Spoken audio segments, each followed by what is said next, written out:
Hi there, everybody. Welcome to the show. Glad you all could make it.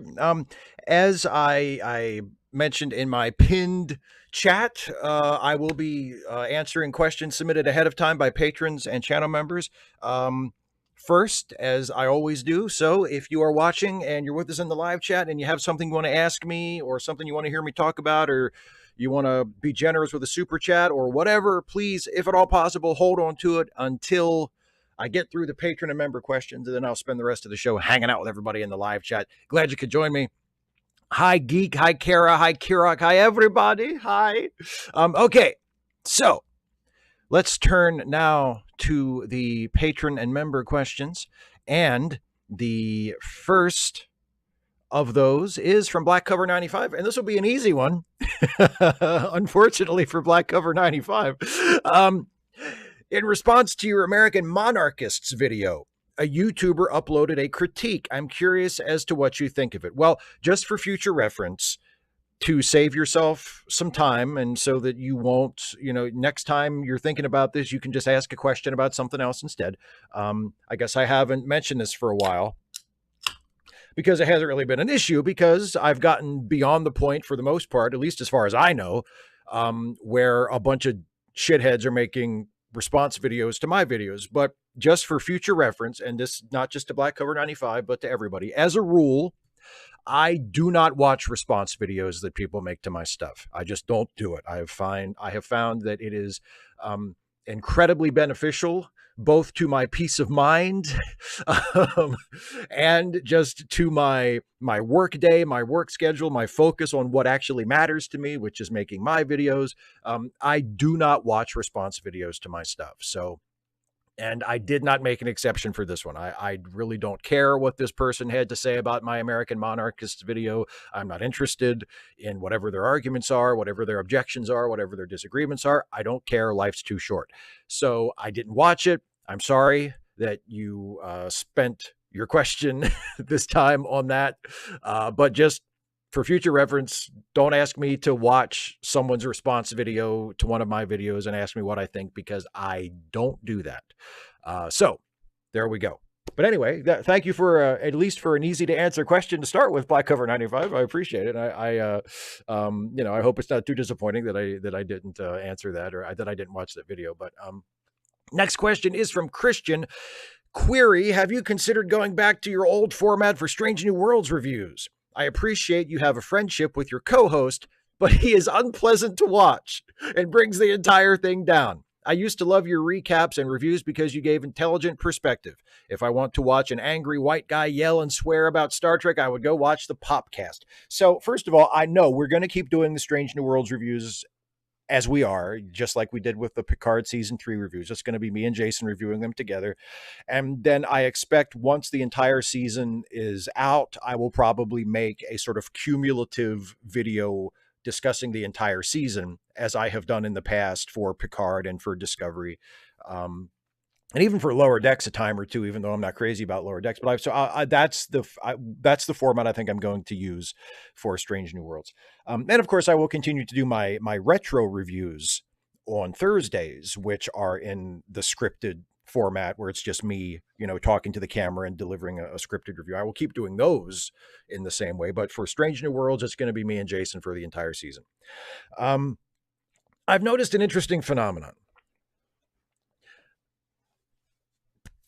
When Jason likes the Star Trek episode, everybody loves Jason. And when Jason doesn't like the Star Trek episode, not everybody, but a certain segment of the audience, of my audience, really hates Jason and thinks he's very unpleasant and finds him, almost unwatchable. I just find that interesting. Because now I have not watched the new episode of Strange New Worlds, this week's new episode. I don't watch the episodes until Saturday when I can watch them with Jason, and then we can do our review right afterwards. So I have not seen this week's episode. I have seen people chatting about it on Twitter, and from the chatter, it sounds pretty good. Like, it sounds like an episode I would enjoy, and I'm kind of hoping that that's how it turns out, and I'm expecting to like it very much. And it also sounds like the kind of episode that Jason will probably like. So I am hoping not. I mean, I'm always hoping it's a good episode because I love Strange New Worlds. It's a great show, and I'm anticipating a good episode just for its own sake. But I'm also hoping it'll be a good episode because I really can't wait to see the same thing happen with the Strange New Worlds reviews that happened with the Picard reviews, which is Jason and I both gave a very negative review to episode 1 of season 3 of Picard. Then, and everybody hated Jason. Oh my God, Jason was the worst. How can you? Oh, this Jason guy. People who don't listen to the podcast or aren't familiar with Jason from his own YouTube stuff from years back. A lot of people saw those reviews and they were just seeing Jason for the first time, and they saw Jason and I both giving a very negative review to the first episode of Picard, and they were like, "This Jason guy, oh my God, he's the worst. Please stop. Don't do the reviews like this. Go back to the other format. We just want to hear you give a review yourself. Don't. Jason's the worst." And then episode 2 came out, and we both liked that one a lot more. And then episode 3 came out, and it was, yeah, okay. Episode 4 came out, and we both really liked episode 4. And then for me, it was mostly downhill from there with season 3 of Picard. But Jason continued to like it for the most part. He had his problems with it here and there, but for the most part, Jason wound up enjoying season 3 of Picard. And I didn't. But once Jason started giving mostly positive reviews to the episodes, all those complaints about how awful he was just vanished. It was crazy. So I expect that if he enjoys the remainder of season 2 of Strange New Worlds, a similar phenomenon will take place. And I can't wait. I'm really looking forward to seeing the "I hate Jason, he's the worst" comments just fade away all of a sudden, just vanish. And to be replaced by, Steve, you and Jason are great together. I love watching you two review the show together. It's a curious phenomenon. So anyway, to answer your question, no, Jason and I are going to review the show together for the entire season. Michael Blank says, I've been watching TOS for the first time in 30 years or so after a rewatch of TNG, DS9, Voyager, and Enterprise in full. I'm noticing how much the tech and special effects changed over the years. Is there any particular sound effects, props, or special effects that you love and just scream Star Trek to you? I love TOS for the phaser 1 and 2, a communicator and tricorder, but I like the TNG ship phaser strips better. I do not care for pulse phasers because it feels more like a blaster to me. I prefer the special effect they use for the boomerang phasers. If I had to pick one design element that will always immediately be Star Trek, it would be LCARS. Hugely impractical for a user interface, but it lets you know immediately that you are looking at a Federation ship.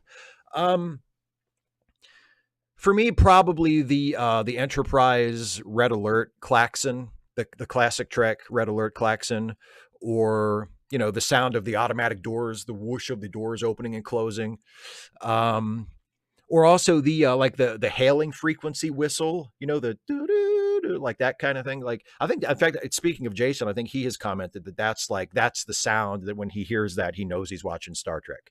When you hear the hailing frequency whistle, or like the Star Trek version of like the bosun's whistle, when people come aboard the ship, like that sort of thing. That's like, I'm watching Star Trek. So yeah, a lot of sound effects stuff.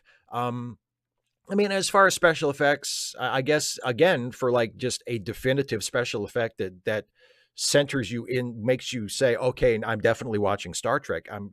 The transporter.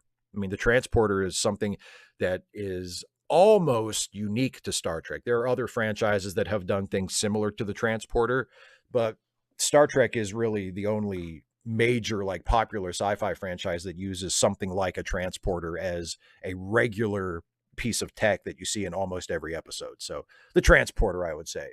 The various versions. I don't really have a strong preference for like which, because every show had its own little variant on the transporter effect. I don't really have a strong favorite among them. I think, just the sound effect and the visual of the kind of the glittering fading away of the transporter, that's what speaks Star Trek to me. Conrad, seen the Flash movie? I saw it and was surprised to say I genuinely liked it. I have not seen it. I have no plans to see it in the theater. I will wait until it is out on streaming, presumably on Max, and watch it then. But no, I never had any plans to see it in the theater, and the reviews I read did not induce me to alter that plan. I'll watch it when it comes out on streaming. And I'm glad you liked it. I hope I like it when I watch it too. Mike Oxlong, Strange New Worlds is a weird series. It's like it doesn't try to be great. Even at its absolute best, it doesn't come close to some of the highs of modern Trek, but weirdly, I feel that's to the show's absolute credit. It concentrates on making everything good. It doesn't often soar, but it doesn't ever dip below being good. There's a lack of interest in making something that's just good these days. Everyone's always shooting for perfection. Strange New Worlds is, at worst, pleasingly and entertainingly comfortable, and at its best, heartwarming and exciting, playing it safe in such a well-thought-out way. It's only just good, and I absolutely love it for that. What do you think? Does that make any sense, or am I crazy? I do absolutely hate the Gorn in this series, though. No, it makes perfect sense. I don't really agree with you because I think it was genuinely great for a couple of episodes, at least in season one. I mean, I think I've wasted my breath for, it seems like, a long time singing the praises of Memento Mori as an episode. I think Memento Mori is a fantastic episode, is the best episode of the current generation of Star Trek, and the best episode of any Star Trek since Deep Space Nine was on the air. I just think it's fantastic. I think Lift Us Where Suffering Cannot Reach is another one that was just a tremendous episode. Beyond good to being a great episode. So I do think, I think Strange New Worlds is the highest height right now of modern Trek as a series. I mean, even though I have loved a lot of Discovery and I loved Prodigy, and then there are some other shows and certain episodes of Picard I have enjoyed, and I thought Lower Decks had a good pilot episode. So I have liked a lot of the new Star Trek on Paramount Plus, or at least, on Paramount Plus until until a few days from now, but we'll talk about that later. But I think Strange New Worlds is fantastic. But I agree with you that its quality has been very consistent. And it plays it safe in the sense that it's not trying to reinvent the wheel. It's doing a modern variation of classic Star Trek, and it's so far stayed more or less within those boundaries. And I think that, and to me, that's what allows it to be great, is that it's not trying to reinvent the wheel. It's not trying to say, let's do Star Trek, but totally different. It's saying, let's do Star Trek, like, from a modern perspective. Let's do Star Trek as a show in the 2020s, not a show in the 90s, not a show in the 60s, a show in the 2020s, but let's just do Star Trek. And it's great. So, I disagree with you that it's not great, but I do agree with you that the quality has been very consistent, and it has stayed within a certain box that I think is to its credit. Dr. Mbenga's Violent Past, aka Brian McKinley. Hi, Steve. I wanted to do a more specific follow-up to last week's question. I was talking with a couple of friends, and Joss Whedon's name came up, to which one of my friends stated emphatically, he's a piece of shit. I didn't say anything, but it got me thinking, is he? To be clear, I make no excuses for his reported behavior on set toward various actors. He clearly has an asshole streak to his personality and owes apologies to lots of people. That said, he also created and steered several great series and movies, at least one of which empowered and inspired thousands, if not more, young women in a time where such role models were few and far between. His work is feminist and humanist in its themes, so at least intellectually, he shares many of our ideals and puts them into practice in his work. I'm wondering if we now hate him so much only because we originally placed him on such a pedestal. Is redemption possible? Should we be defined by our worst moments or behaviors? I do think part of the backlash against him is because he and his work were placed on a pedestal in the 90s and the early 2000s, and in terms of the work, deservedly so, because I agree with you, especially, I mean, the shows of his that I know the best are Buffy and Angel. I've seen every episode of those multiple times. I never really, and I watched Firefly straight through once, and kind of just was, oh, okay, like just kind of shrugged at it. Like it wasn't bad, but like, what's the big fucking deal? Um, and I didn't watch, like Dollhouse or his subsequent series. I just never got into. So other than Buffy and Angel, Firefly, and then his work with the MCU, and I think and I did see, what was it? Cabin in the Woods, his horror movie. I thought that was terrific. But like, his work has been celebrated for its progressive themes, for its feminist themes, and rightly so. But I think it is always disillusioning when you realize that the person who created a work of fiction that you admire in part for its high ideals does not always live according to those ideals in their private life. And yeah, Joss Whedon, from the reports of many people, mostly women, has been absolutely horrible to deal with on set, has been absolutely horrible to deal with as a boss, whether you're an actor or a producer or a writer or whatever. Like he's accused, and I think credibly accused, I believe the accusations of not doing anything criminal, not doing any Harvey Weinstein type shit, but just of being an overbearing, insensitive, demanding, sometimes petty and vindictive asshole. And, as far as I know, he has not ever really taken full ownership of that. So, you have to enjoy it, knowing that to enjoy his work, you have to kind of separate the art from the artist. Now, is redemption possible, you ask? Yes, of course, it is, but he would have to make amends and own up to it and change. We would have to hear about, oh, there's a whole new Joss Whedon in town. He's not treating people the way he used to. That would have to be a necessary step. So, and should we be defined by our worst moments or behaviors? No, we shouldn't. But with Joss Whedon, it wasn't just a moment, and it wasn't just a few behaviors here and there. It was a long running pattern of behavior that was reported by many people across multiple shows.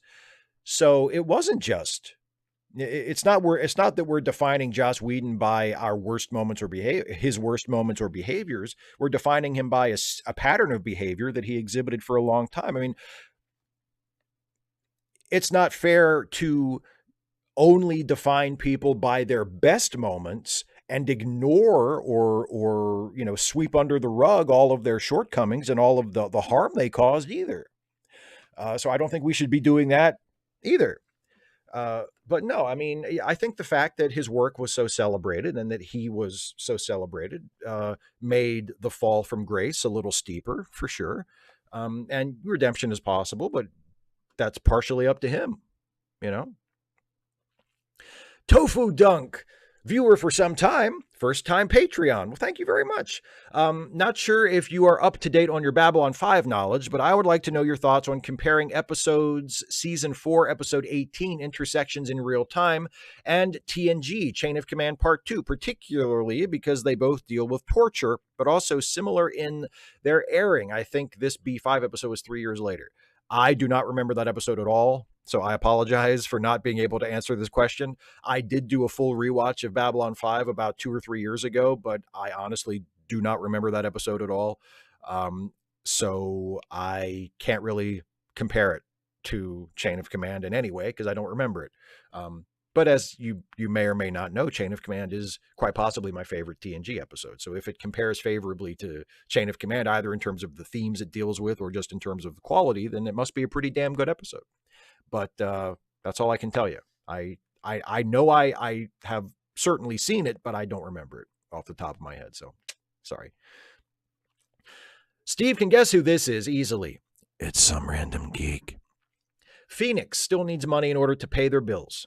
Links dropped in the live chat and are in charity links. Joanna Roberts is in need of $300 more to fill her begging bowl. Summer is out, so her kiddo is home, increasing the cost of making sure he is fed, let alone Joanna. Nas and LQ needed $500 more because they had to dip into their moving funds just in order to eat, but luckily they got the $500, so Nas and LQ should be in the clear, hopefully. And Steve, I sometimes do feel a little guilty for spending money on myself for Fortnite skins or other things. I mean, I got Batman and Wonder Woman now because money I frivolously spend on myself could be money I give to Phoenix or Joanna. And remember, it is the whole reason I work 60 hours a week or more and stream on Twitch as a second job that is fun, but barely pays. Once Phoenix and Joanna are taken care of, happy and comfortable as much as possible, then I will focus on myself. Oh, question. Thighs? I enjoy a nice pair of thighs. Yes, I do. Who among us doesn't? Who among us doesn't enjoy a nice thigh or two? Well, and like I said before, I mean, like you say you do sometimes feel guilty for spending money on yourself. I mean, that's between you and your conscience. Like I don't necessarily think you need to feel guilty about that. I think it's completely fine to spend money on yourself and to see to your own comfort and your own entertainment. I don't think there's a thing in the world wrong with that. I mean, it's not your job to make sure that everybody else is okay. I think it's incredibly admirable that you do. And I think it's incredibly admirable that you do give so much to your friends to make sure that they have enough to make ends meet. And I agree with you. I think it's horrible that you even have to do that or that anybody has to do that. But I think it's to your credit as a human being that you do that.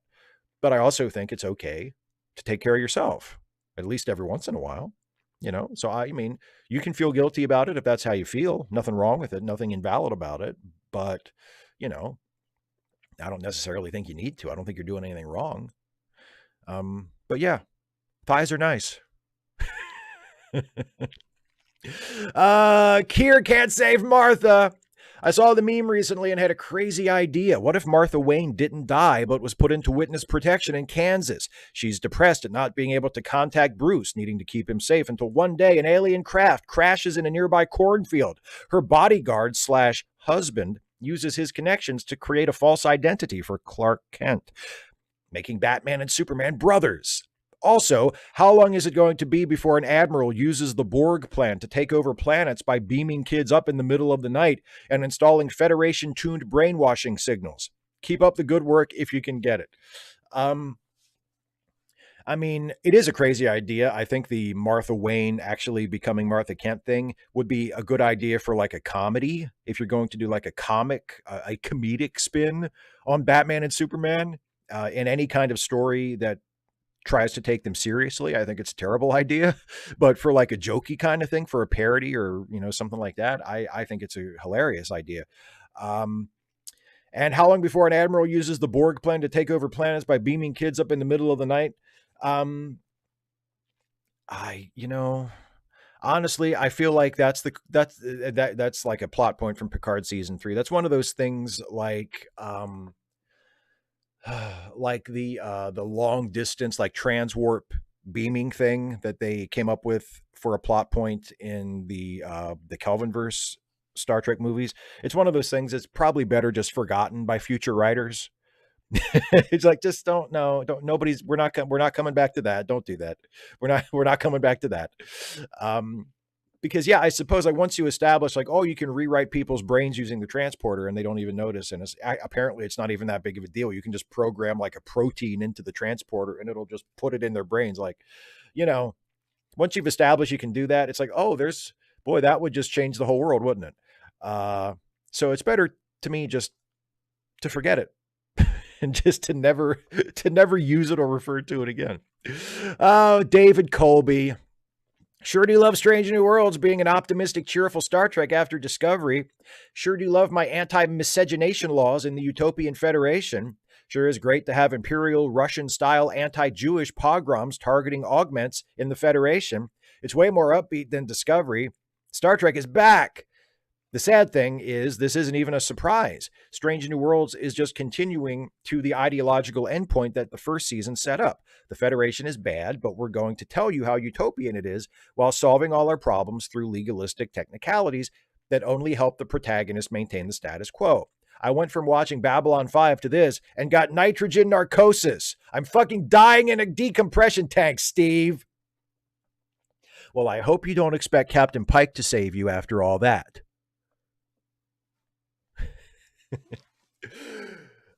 You know what?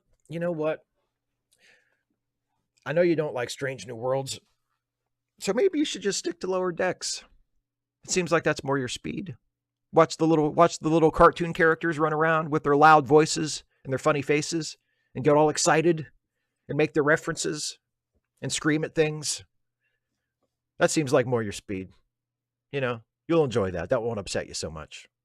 So, maybe go watch that while you can. Agent Meister, who's going to make like a tree and get out of here. Peldor Joyce, Steve. The Back to the Future trilogy, one of the great franchises of the 80s that has thankfully not been subjected to a subpar remake. I first fell in love with these movies when I was 9, having seen the trailer for part 2. Just the trailer, mind. So you can imagine my reaction when I saw the movie itself. I have watched and rewatched The Adventures of Marty and Doc time and time again, and I think I went through a period when I was actually in love with the DeLorean. I've come to appreciate Biff in recent years. He is just so stupid, and the fancy footwork of Marty McFly notwithstanding, he really is his own worst enemy.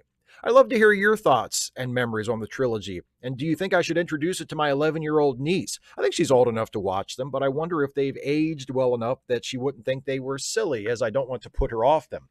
A big ask, I know, given that you don't know her, but any advice would be appreciated. I love Back to the Future.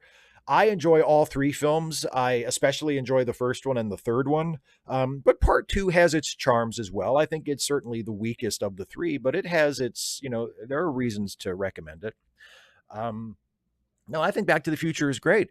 And like you, I was 5 when the first one came out in theaters. So I didn't see the first one in theaters. I saw it on home video at some point. And then I also went to the theater to see part 2. I remember going to the theater to see part 2 and part 3. I remember that very vividly. And I remember really enjoying them both at the time.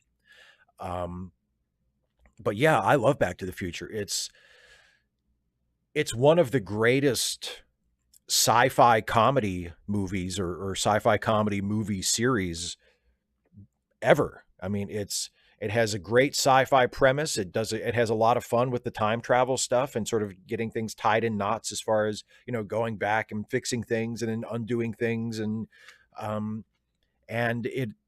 using that as a way to play in different genres, especially in part 3, where they just say, screw it, we're going back in time to the old West, and the last one's going to be a Western, because why not? We have a time machine. We can go to any era we want. And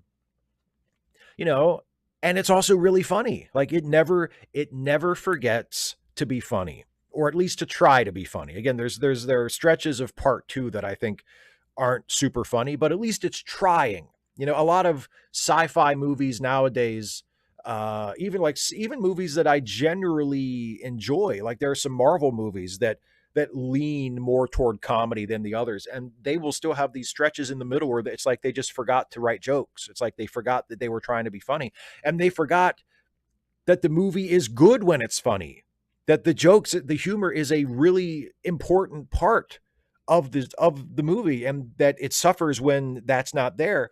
And it's like they just sort of forget it. And Back to the Future never really does that. Back to the Future always has those moments that can just drop you, that can make you laugh. And yeah, I think the Back to the Future franchise is wonderful. I love it. And should you introduce it to your 11-year-old niece? Yeah, why not? Why not? Yeah, look, here's the thing. The worst thing that's going to happen is she's going to watch it and she's not going to like it.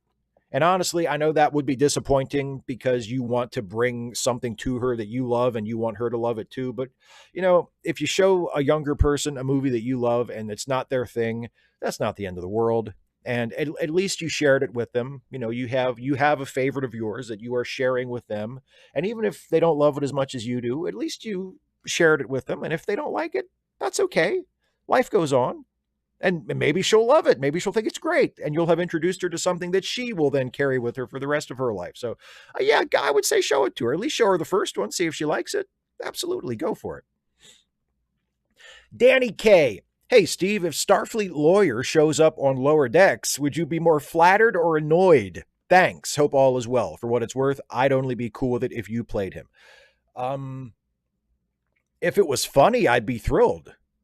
Like, if it showed up on Lower Decks and it was a funny bit, I would be, I mean, and assuming it was unmistakable that it was inspired by my video, like it wasn't just a coincidence that they were doing lawyer jokes, because, like, I mean, I really, I don't mean to burst my own bubble. I really don't think the writers of actual Star Trek shows are watching my shit. I'm just going to throw that out there.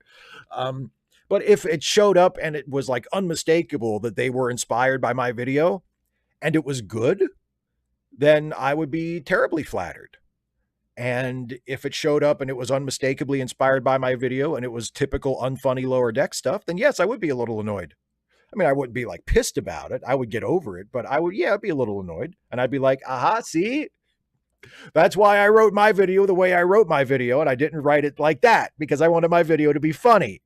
You know, it would be something like that. But no, if it was good, I would not only be flattered, I would be thrilled. I would think it'd be great. Yeah, absolutely.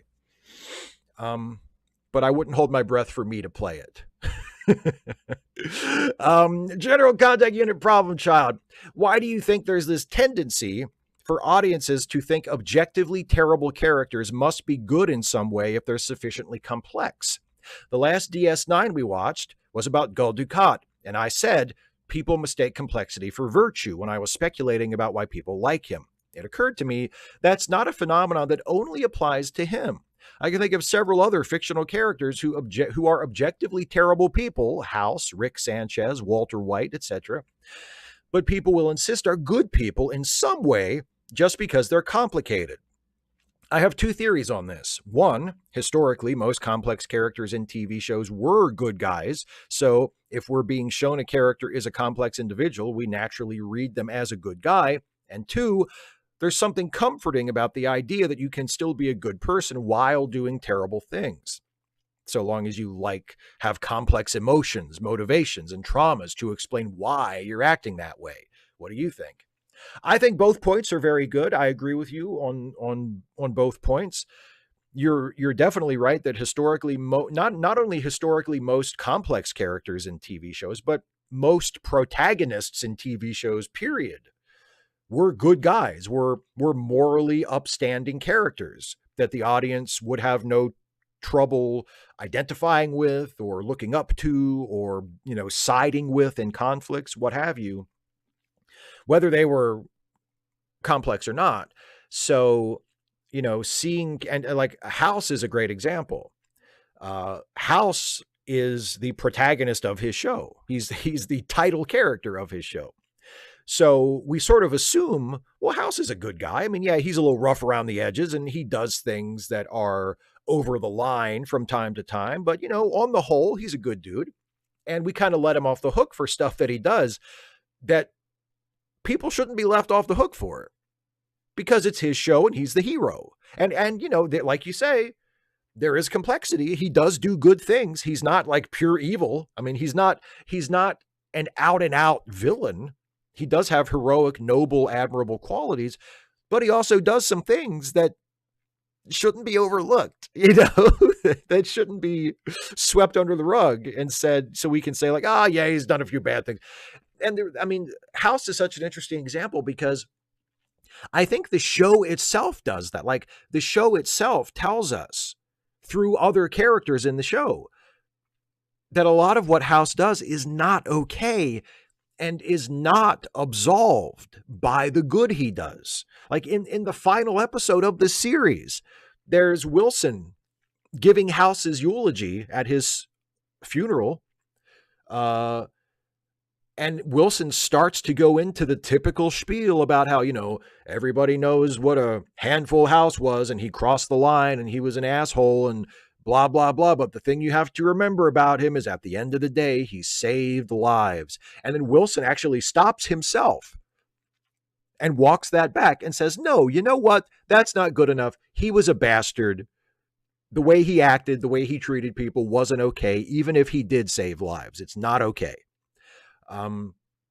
So, the show itself even tells you, like, don't treat him like a good guy. He's not a good guy. He's part good guy, yes, but he's not overall a good guy. So yeah, I think there's that. I do think it's comforting that you can still be a good person while doing terrible things. I think it's a part of human nature that we want to be good people, and we want to be thought of as good people, and we want to have other people think of us as good people, but we don't want to have to put in any of the work to actually be good people. I think that is an underlying impulse of a lot of political conservatism. There are a lot of conservatives, a lot of right-wingers, a lot of Republicans in this country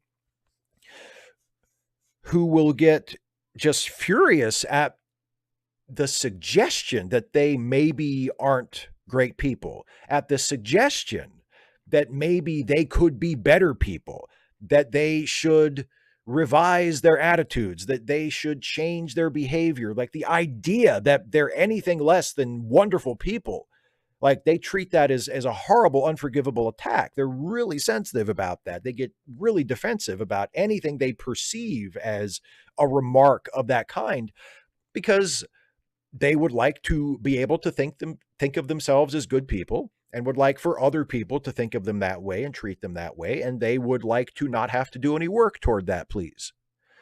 That's just the way they are. So I think it applies to people in real life, and we project that onto fictional characters as well. So I agree with all of your points there. I think you're right on the money. Thomas James Wright, aka Black Body Economics. Hey, Steve, short one this round. I'm wondering what other YouTube channels you regularly view and enjoy. I recently discovered a channel called the Y Files, which I am thoroughly enjoying. Second up to yours, of course. But would you mind sharing a short list of your favorite channels and or content creators? The last few months, I guess, or maybe the last year or so, I've really gotten into Ryan George's stuff. He does pitch meetings for Screen Rant, and now pitch meetings, now they're on their own separate YouTube channel. But it's, where he plays two characters. He plays a writer and a producer, and he pitches, current movies and does it in a way that sort of makes fun of them and points out all their flaws and foibles. And it's really, really funny. I can't think of one of those that I have seen that I have not laughed out loud at multiple times. I really enjoy his work. And he does other sketches, like with similar formats where he plays, different characters that talk to each other and stuff. And I think he's hilarious. As a wrestling fan, I watch Botchamania every time there's a new Botchamania out. In fact, there was a new one that just came out today that I watched. So I love Botchamania. I love Some More News. I'm a big fan of Cody. And Katie, can't forget Katie. She's great too. But yeah, and there's a new Some More News out that I haven't had a chance to watch yet. But I try to keep up on that. Star Trek Intakes. I can't remember the channel name.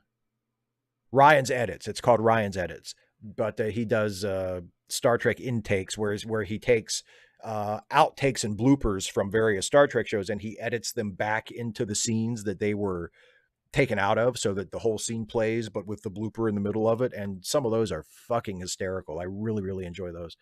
And there are other ones as well that I can't. I mean, Randy Rainbow, obviously, he's not just a YouTube guy. He posts his shit all over social media, but I love Randy Rainbow. And he just had a new one come out, I think today, a Trump parody song to the tune of Lucy in the Sky with Diamonds. Donald's in the John with boxes. It's fucking hilarious. So those are a few that I enjoy off the top of my head. There's others that I can't Oh, I mean, and some of my fellow Star Trek YouTubers and fellow social justice YouTubers. I mean, I love Jesse Gender. I love Philosophy Tube.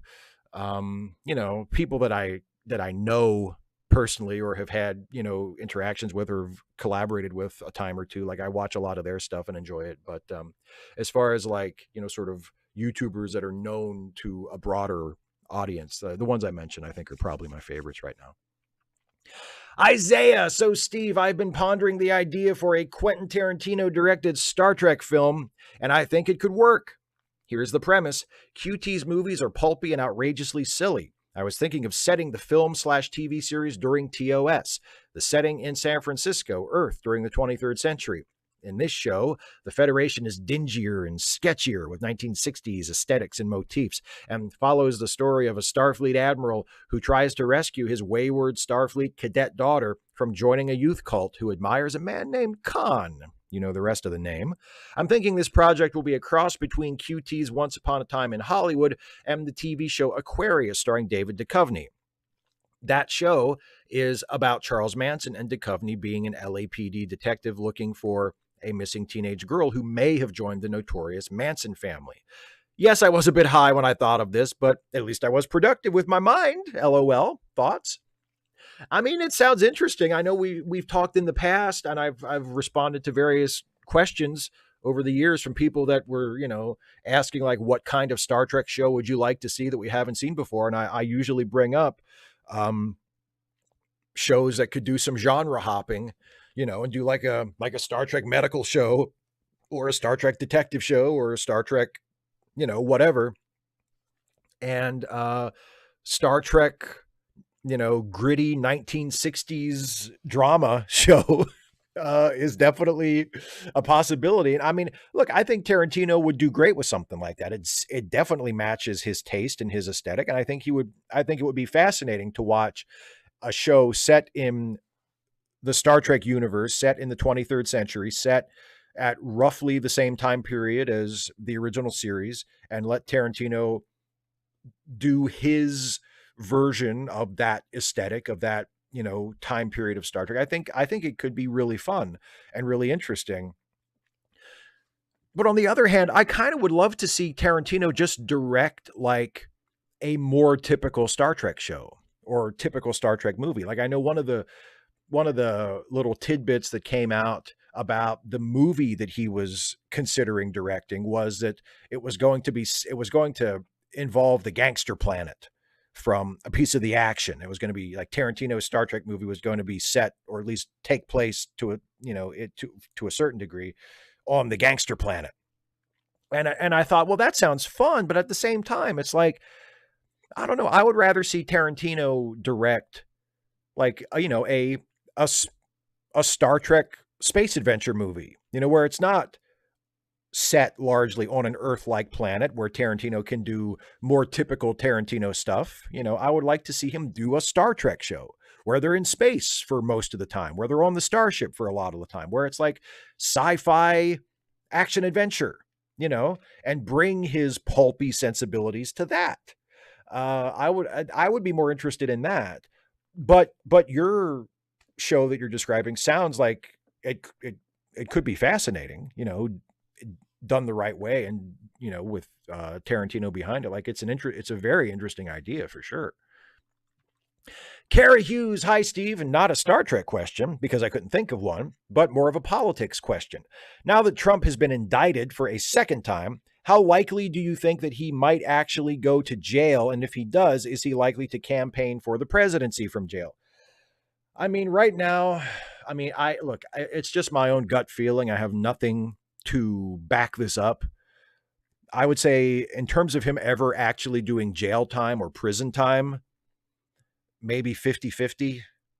Like, I don't want to say, oh yeah, he's definitely going to jail now. Like, I feel like that's overconfident. But I don't want to say, like, I honestly don't think it's a sure thing that he's going to get away with it either. Like, I would say right now, I'm kind of on the fence. I would love to see him go to prison for the rest of his fucking life. I'd love to see him die in prison. I think that's more than he deserves. But will that happen? Will he spend a day in prison? I don't know. Maybe, maybe not. I'm not sure. I mean, I think if he does end up spending time behind bars, he would still probably campaign for the presidency. Yeah, I'm sure someone in his inner circle has told him, you know, you can still run for president if you're in prison. And he's probably already decided that he's going to do that. You know, it'll be great. A huge chunk of his campaign this time around is just him airing out his persecution complex anyway. So what better way to make your own persecution complex the center of your presidential campaign than to do it directly from prison, where you are claiming you have been placed unjustly? It would play right into his narrative. I don't think it would help him win, but it would play right into his narrative. So yeah, if he does end up going to jail, it would not, I think it's quite likely that he would continue to campaign. Yeah.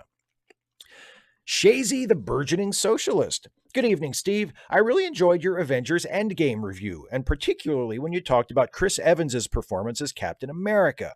Despite initially hating the very concept of the character when First Avenger came out, Captain America has become my favorite thing to have come out of the entire MCU, and his send-off at the end of Avengers 4 always gets me. You had already said a few things on why that incarnation of the character is so lovable, so for my ask away question, could you go into even more detail as to why you find the character so appealing? Basically gush about him for the next 2 to 3 minutes. Please don't say, no, I don't think I will. LOL. Yeah, well, it's very similar to what I love about Superman, and specifically about Christopher Reeve's Superman. I compare Chris Evans as Captain America to Christopher Reeve's Superman a lot because I think they have many similarities, and the appeal is very similar. They are people who are genuinely good people, who want to help, who care about doing the right thing, who care about doing good in the world. And the drama and the conflict and the tension in their stories comes from the fact that the world does not live by their values. And also that they genuinely care about other people and find themselves compelled to protect those people, and are threatened and are wounded when their loved ones are in danger, when their loved ones are harmed.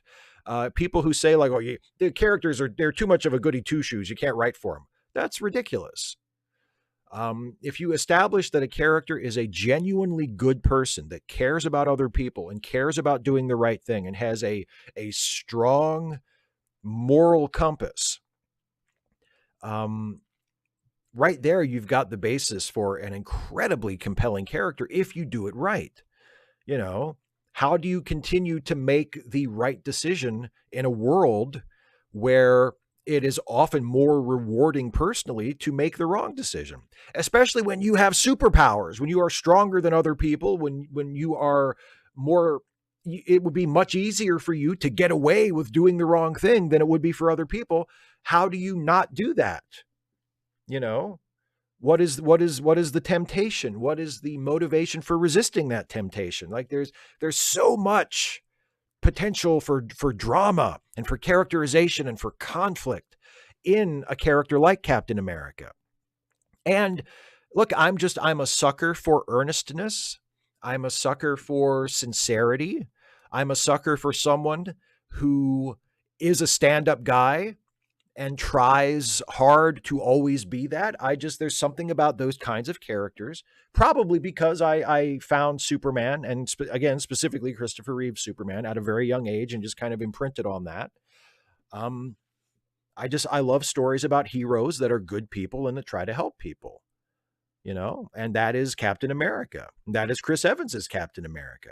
And the fact that they have found a way to create that character and have him live and breathe through all of the movies that he was in before departing, and have him be funny and have him be likable and not have him come across as a goody two shoes and not have him come across as a flat one-dimensional character, not have him come across as a Boy Scout or a scold or overly moralistic, not have him, have him represent what America's values ought to be, not have him making excuses and apologizing for what America's values actually are. I think that's very important too. And again, that's something that Captain America has been used for in the comics going back decades. I mean, going back to the 70s, there are brilliant Captain America comics where he is forced to confront the fact that his version of justice and the right thing and the United States government's version of justice and the right thing are in disagreement, are in conflict. And he has to reconcile himself to that and decide what he's going to do about it. So that's not something that they just came up with for the movies. That's been a part of the character in the comics for a very long time. And again, that's compelling. That's compelling. What do you do when Captain America realizes that the American state, the American military, whatever American institution that he is bound to serve and is meant to represent has failed to live up to its values, has betrayed its citizens, has betrayed its principles? What does Captain America do? You know, that's just compelling. That's the stuff of great storytelling. So yeah, I love Chris Evans as Captain America. I think he's fantastic. I think he's one of the great creations of the MCU. And I'm glad that he was able to step out on a high note. You know, I mean, of course, I miss not having him around in the new movies, but at the same time, he got his story and he got his happy ending. And I love his ending. I love that he got his happy ending with Peggy. That was just beautiful. And so well earned for that character. If anybody deserved a happy ending, it was that version of Captain America. So yeah, I hope that's enough gushing. But yes, I love the MCU Captain America. Dataport Doll, evening, Steve. I struggled to come up with a question this week and was just going to leave it blank, but then the news broke today that Prodigy is being canned. I think our forebears had it right in the 60s when TOS was canceled. Reclaim the fandom for us. Keep the corpos out of it. And flood the world with Trekkie shit. In lieu of a question, please feel free to take the next 30 seconds to scream into the void. And when you're done, what's your ranking for which shows will be canceled next? I put Strange New Worlds at the top on account of being good.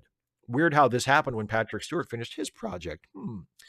I don't know. I mean, this is one of the problems with how opaque streaming services are allowed to be in terms of reporting their numbers. And this is something that the Writers Guild would like to do away with when, they settle the strike. One of the things the writers are asking for is for a new kind of residual to be paid to the writers based on how basically based on how much a streaming service is making off of the show they wrote. And in order for that to be calculated, streaming services will have to be more transparent about how many people are watching each individual show and how much money they are making from each individual show, which is something they don't really do at all now. And they're really resisting that because I think they enjoy the ability to keep the actual streaming numbers quiet and just share whatever they think makes them look good instead of letting everybody see it all and get a real sense of what is popular and what is not. So, I mean, honestly, it just based on the buzz, it feels like Strange New Worlds and Picard are the two most popular Star Trek shows on the platform. So I would imagine those are the two shows that would probably be the safest. I mean, Lower Decks gets a lot of attention on Twitter and social media, but I never see people writing about Lower Decks like in the actual entertainment media. It just, other than like when it first came on, like it just, nobody talks about it. It doesn't seem to have any buzz beyond its fan base at all. But when Strange New Worlds started, it was getting write-ups in Entertainment Weekly and, Hollywood Reporter. When Picard, especially when Picard came up with season 3 and the original TNG cast was coming back, like it got attention beyond like just Star Trek websites and fan websites. Like it actually got attention from the legitimate entertainment media. And so did, and Discovery did as well when it started, but then that kind of died down as well. So, I mean, it would seem, and Discovery is about, next year is Discovery's final season anyway. So, I mean, I would expect that Discovery and Strange New Worlds and Picard are all relatively safe, which means Lower Decks is the only one left. Now, I don't think that I wouldn't expect Lower Decks to be taken off because it does seem to have a very loyal and very vocal audience. Like if one of the shows was going to be taken off for, tax write-off purposes, if the idea was that one of the Star Trek shows on Paramount Plus would be more profitable being licensed to somewhere else as opposed to being kept in-house. I mean, as much as I love it, I think Prodigy is probably the most likely decision, even though it's, to me, I mean, it's way better than Picard. It's way better than Lower Decks. It's better than a lot of Discovery. It's a brilliant, fantastic show. And it's going to be a bummer not being able to just watch it on Paramount Plus along with all the rest of the Star Trek. But hopefully it lands somewhere that is reasonably accessible to me, and I can watch the second season whenever it's decided to be released. Because the thing to remember about Prodigy is it's not a Batgirl situation. It's not the studio taking it down and burying it.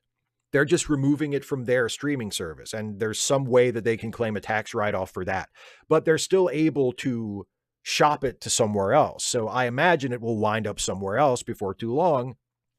And then we'll get to watch it that way. And hopefully it'll be accessible. It'll be easy to get to. And I'll be able to watch season 2 when it comes out, because I'm really looking forward to it, because I thought season 1 of Prodigy was absolutely outstanding. But it's a bummer. It's definitely a bummer. And here's a similar question from Michael Ridra. Wow, quite the roller coaster of emotions about Star Trek in the last 2 days. Yesterday really had me riding high on how damn good I thought that episode of Strange New Worlds is, and now news just came out that they are canceling Prodigy. Not just that, but they're also removing the show entirely from Paramount Plus as part of this ongoing trend that streaming networks are doing lately of just completely burying media for some sort of small tax write-off. Fuck's sake, if it weren't for Strange New Worlds, I'd cancel my Paramount Plus immediately. What are your thoughts? Well, like I said, it's not quite as you describe it. They're taking it off of their streaming service, and season 2 of Prodigy is canceled as far as that goes, because originally it was supposed to come out on Paramount Plus. Now it's not. But the story I read about it says that season 2 is still going to be released somewhere, just not on Paramount Plus. They're going to shop it around to other outlets. But no, yeah, like I just said, it's incredibly annoying and disheartening. I don't think I'd cancel Paramount Plus if not for Strange New Worlds. I mean, I do like having, it is now, at least for the time being, the best place to stream Star Trek in general, and I like that. And also there are other shows on Paramount Plus that I like having easy access to, like classic episodes of MacGyver and classic episodes of The Twilight Zone, and a few other shows that and movies that I enjoy being able to just stream whenever I feel like, that I don't own physical copies of. So and plus it has Deep Space Nine, and Dana and I do Trek Reluctantly, and every other Wednesday we're watching Deep Space Nine, and that's how we watch it. We watch it on Paramount Plus. So I would hang on to it for those reasons. I wouldn't just immediately cancel it if they got rid of Strange New Worlds. But that would suck. I mean, and it would take away a very, very large portion of the appeal of the service. I mean, I'm not subscribing to Paramount Plus just to do a favor for Paramount. I'm subscribing to it because it has stuff on it that I want to watch. And if eventually they remove all the stuff on it that I want to watch, then yeah, I'll cancel my subscription. If there's no reason for me to watch it, there's no reason for me to subscribe to it, But it would take, at this point, it would take more than no more Strange New Worlds to get me to cancel. But of course, there is a point where that would be the only choice. Here's one from Russell. Hey, Steve, hope you are well. As I mentioned before, I wanted to chat a bit about the Twilight Zone. Spoilers for the episode and Occurrence at Owl Creek Bridge. So here it goes. I watched this episode for the first time 2 months ago, and I was blown away. Then I learned this really isn't a Twilight Zone episode, as it was a film borrowed. But it got me to wondering. I'll let you explain the details of this episode, since I did mention spoilers. From the moment the prisoner is executed takes, 30 seconds, yet the perspective is done in like 30 minutes. I often heard of near-death experiences. However, I've had 3 major operations in 18 months, being knocked out each time. I have no recollection of being put under or barely waking up. Do you think there is more to life to just living it and expiring? Sorry, I know my 1,000-word limit is about to expire, but that is the gist of it. I look forward to your response. Well, yeah, first of all, the Twilight Zone episode of an occurrence at Owl Creek Bridge. It's based on a classic short story by Ambrose Bierce, and the version that is included in the run of the Twilight Zone, that was aired in the Twilight Zone in, I think, 1964, was a short film. It's actually a French short film that won the Academy Award in 1963 for Best Short Film. And I think it also won an award at the Cannes Film Festival that year as well. So it was like a celebrated short film at the time, and it was purchased by the Twilight Zone to be shown, during its final season, because I think the Twilight Zone needed another episode. It was the last season, and they needed one more episode, and it was easier for them to just buy the rights to show that film than to produce another episode. And it fits the format. Like, it does feel like a Twilight Zone episode. It doesn't, there are certain differences. Like, it feels a little off model for the Twilight Zone, but generally speaking, it's, it feels like a Twilight Zone episode, and it's great. It's fantastic. So it kind of makes sense. As for near-death experiences, as far as I know, people don't report having near-death experiences just for undergoing general anesthesia. Near-death experiences are something that people report when they are legitimately at the point of death, not just unconscious, but like in extremis, like literally at the point of death, or they are clinically dead and then revived. Now, do I think that first of all, do I think that near-death experiences happen? Yes. Do I think that people actually have these experiences? Yes, I do. Do I think they are evidence of life after death? No, I don't. I think they are a function of our brains. I think it is something that our brains do for some of us when we are at or near the point of death. There has been a lot of clinical research done on this subject, and in about 15% of people, it seems that near-death experiences can actually be triggered under laboratory conditions. Like when you're not at the point of death, there are certain ways of doing sensory isolation and stimulating different parts of the brain and stimulating different, sensory experiences that can trigger someone to have a near-death experience when they are not actually at the point of death. And this works in about 15% of people. So apparently not everybody has them. Like, not every single person, because there are lots of people who survive clinical death who are revived after being, clinically dead or at the brink of death, and they wake up and they come back and they don't report having any near-death experience. So it's not a universal thing.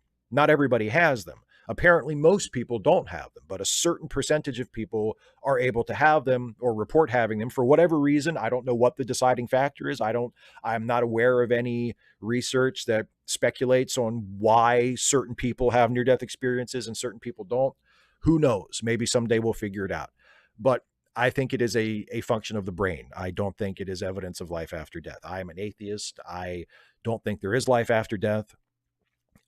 Regardless of whether or not I would want there to be. Like, I love the idea of you die, but your spirit lives on and you go somewhere where you get to see all of your dead relatives and friends again. And I mean, that's a wonderful, beautiful idea that I very much wish was true, but I have no actual reason to believe that that is true. So, no, I don't think that near-death experiences are evidence of that. But they are a fascinating subject to read about and to study about. And last question from Matt L. So do you believe in class-based karma?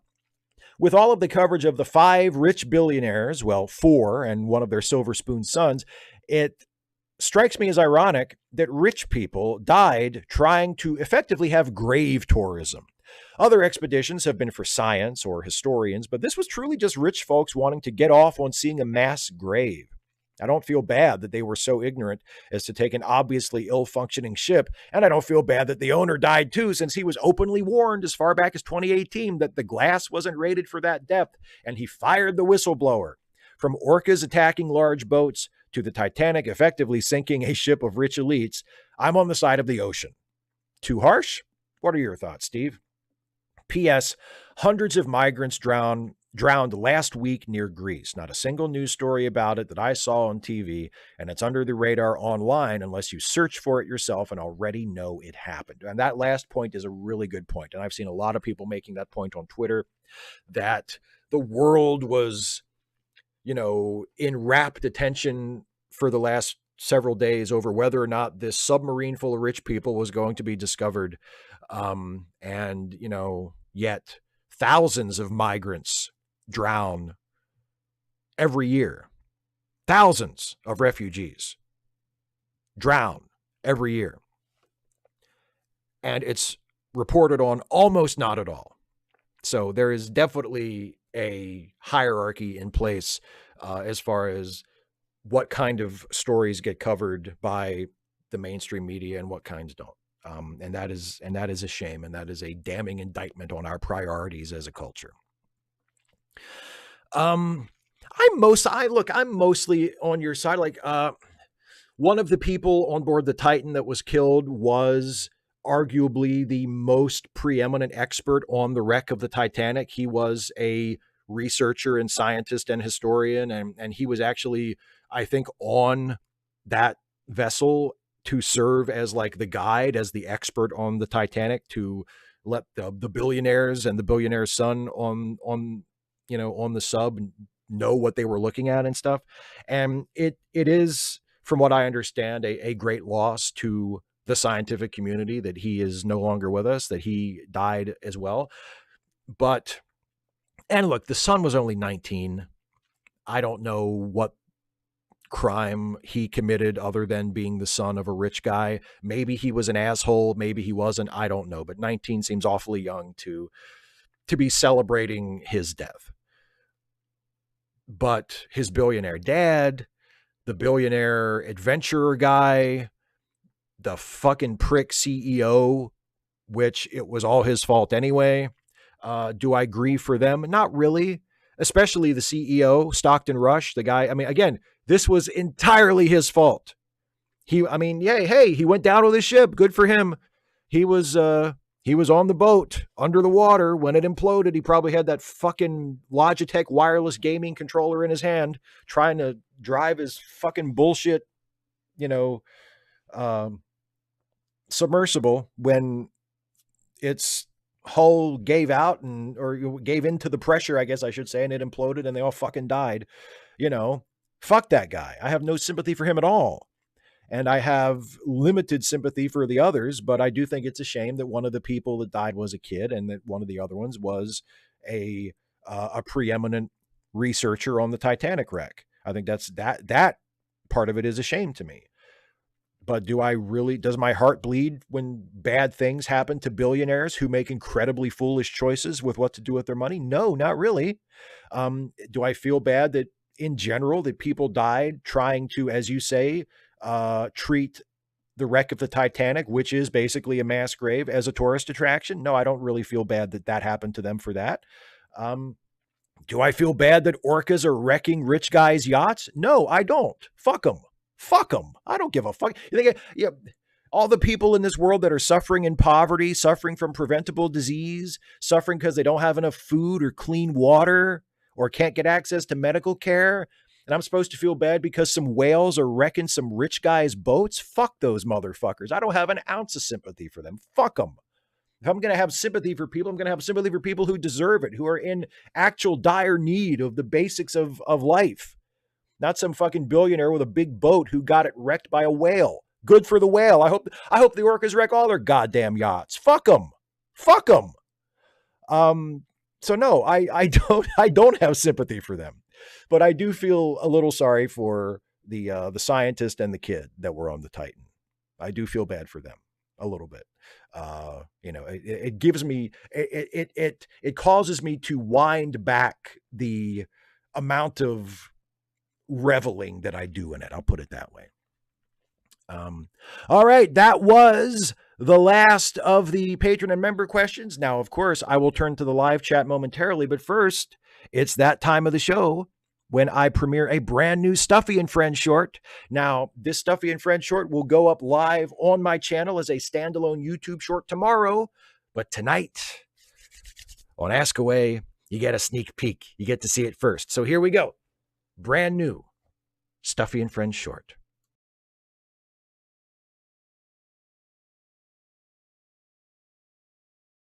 Ah!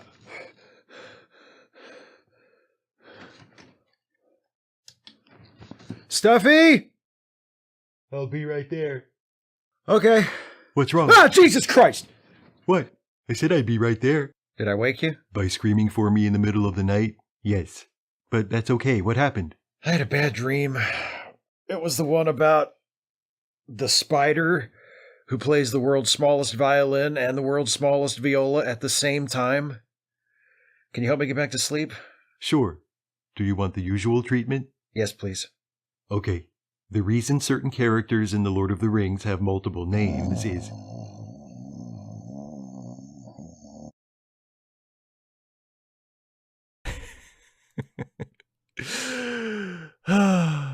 So, I hope that was enjoyable for you. I hope you liked that one. I don't know. As a curmudgeonly disliker of The Lord of the Rings, I quite like that one. Anyway, let's turn to the live chat. Hi, everybody. Kirok,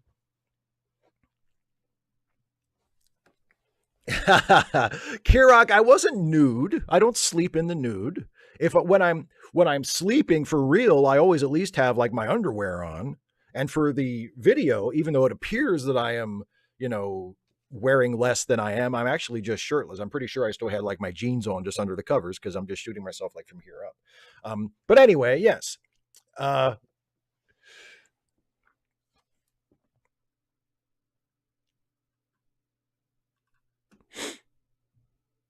Carrie Hughes says, now that would keep me up. Well, there would be a big difference between us now, wouldn't it? Seth Jones says, I assume you essentially work from home. So do I. How do you maintain or create friendships without the natural interactions from being in person with others? I really don't. I mean, I occasionally will meet people online through various interactions that end up being friends, but I mean, I don't really, I kind of know the people I know and interact with the people I interact with, and that's kind of been it for a while. Some random geek says, would talking about D&D also work for you? Oh yeah, that would knock me out like fucking drugs. Oh my God, yes. Okay, some super chats. 255 AD says, a joke about the fact that you never see Stuffy move. Yeah, I've done those before. I've done jokes about how Stuffy, how mobile the stuffed animals are when the camera's not on them. I've made jokes about that quite a bit. Yeah.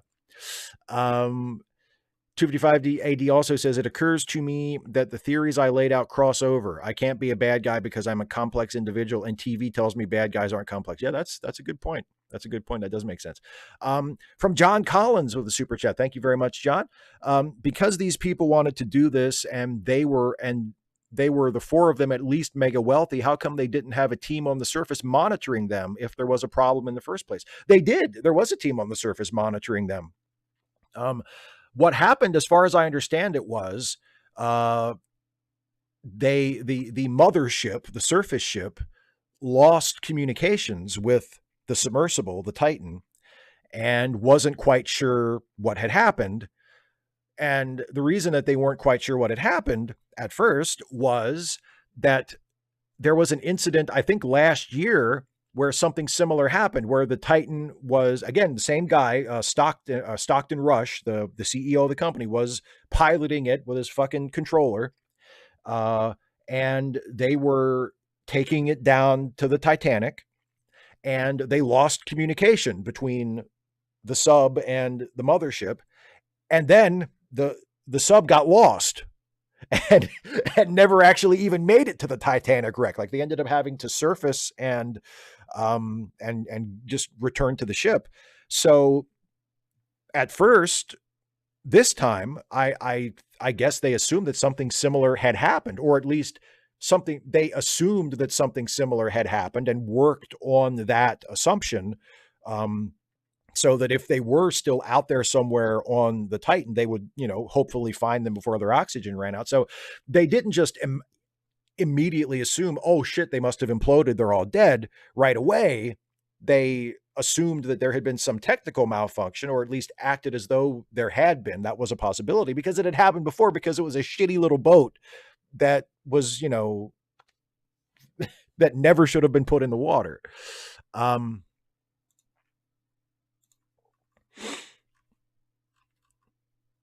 Here's one from Stephen Clenard. Would it be in bad taste to offer submersible tours of the Ocean Gate wreck? I mean, no worse taste than offering tourist attraction expeditions to the Titanic, right? Kane 20C. If I'm not mistaken, Virgil Ivan Gus Grissom is your favorite of the Mercury 7, but I've never heard you explain why. Care to gush on Gus? An astronaut named Gus? A lot of it, in all honesty, a lot of it is because he was played by Fred Ward in The Right Stuff, and he's such a great character in that movie. But also, I mean, look, Gus got a bad rap for a long time. Gus was kind of the black sheep of the Mercury program after Liberty Bell sank, and he was blamed for many years by people who assumed that he had panicked, he had blown the hatch when he wasn't supposed to, and that was the reason that the capsule took on water and sank to the ocean, and it was all Gus's fault. It wasn't Gus's fault. It was shown through an investigation afterwards that it wasn't Gus's fault. He continued to be an astronaut after that. He wasn't kicked out of the astronaut corps for being a hothead or for being, untrustworthy or whatever. He was a respected and promoted member of the space program. So he got a lousy rap as far as his reputation for years, and he died in Apollo 1. Like he was probably going to the moon. He was probably going to be one of the astronauts that was going to be chosen to fly to the moon. And he may have even been on a mission that walked on the moon. Who knows? I'm not sure exactly how those assignments would have come out if Apollo 1 had not been a disaster. But unfortunately, Apollo 1 was a disaster, and all 3 astronauts were killed. Gus and Roger Chaffee and Ed White, they died. So not only is Gus Grissom a hero because he was the second American in space, and not only was he unjustly blamed for losing his spacecraft when it returned to Earth and splashed down, but he was a martyr for the space program. Like he died in the preparation for an Apollo mission, for what would have been the first official Apollo mission. So, I mean, I have a lot of respect and a lot of admiration for Gus Grissom and for what he sacrificed for the space program, which means a lot to me. A member message from Kirak 2011. He says, now a complicated question. Would you say Roger Corby or Dr. Graves or even Picard was the same person, or just programming with their memories? I think Picard is definitely the same person. I think the show took great pains at the end of season 1 of Picard to establish that Picard was literally still himself, that even though it was a different body, that he was literally the same Captain Picard, not a robot programmed with the same memories.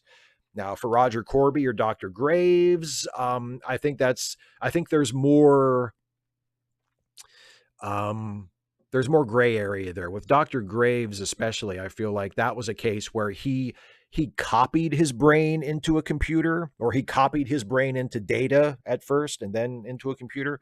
So I don't know if we can say that it was literally the same guy, although it was for dramatic purposes in the episode, it was kind of treated that way, that he had transferred his consciousness into data. But just from how we hear the process described, I'm not sure. I think you could conclude reasonably that it wasn't literally him, that it was just his memories and personality had been programmed onto data. But for Picard, they make it pretty clear that we're meant to receive that as it's literally still him, just in a new body.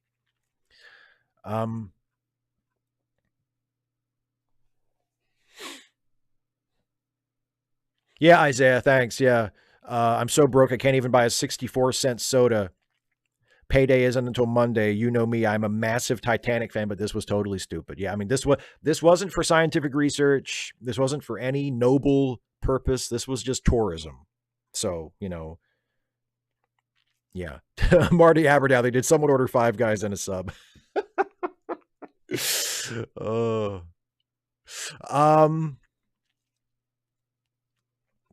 Pedro Noguera says, don't let me be repetitive, but did you watch any of those Brazilian movies? I'd recommend starting with Bacurau, a more recent movie that deals with class. Okay, I will start with that one. No, I have not watched any of them yet. I apologize. I haven't had time to watch any of them yet. Me No Other says, the lawyer that was initially representing Una looks like your Starfleet lawyer character. You are now Star Trek canon, Steve. Good to know. I haven't watched that episode yet. I'm going to watch that tomorrow with Jason for our review, but good to know that I am officially Star Trek canon. Although it's the wrong time period. But I guess maybe the lawyer in Stranger Worlds could be an ancestor of the Starfleet lawyer that I play in my video.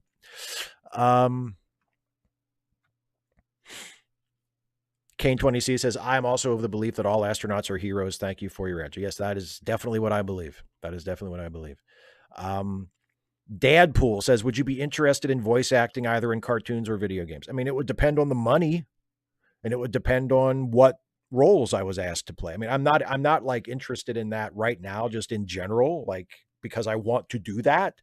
But if I got an offer for something and the pay was good and it was a character that, you know, either the pay was good, end of sentence, or the pay maybe wasn't as good as I would have hoped, but it was an interesting character or an interesting project, I would certainly consider it. Yeah. David Colby says, tell Jason I like him and think he should stick around for more Strange New Worlds, but tell him he should be more hateful and critical of the show.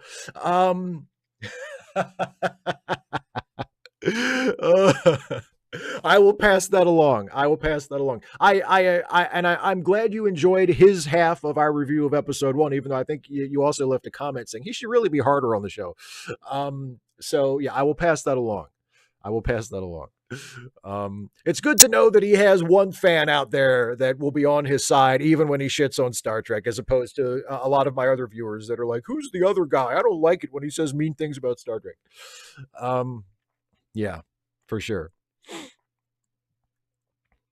Oh, Daryl, that's cool. Says Gus Grissom's dad spoke at my junior high school in early 1970, the no longer existing Zimmerman Junior High in Flint, Michigan. That's really cool. Harry Behemoth says, I like Jason too. Why wasn't he vaping last time? Well, that is a consequence of his health problems. Because of his heart condition and his various other ailments that are related to that, he had to get rid of the vape. So no more vaping for Jason. So see, there's a silver lining to his, I mean, he's dealing with some very serious health problems, but there's a silver lining because he can't vape anymore. So, you know, when one door closes, another opens.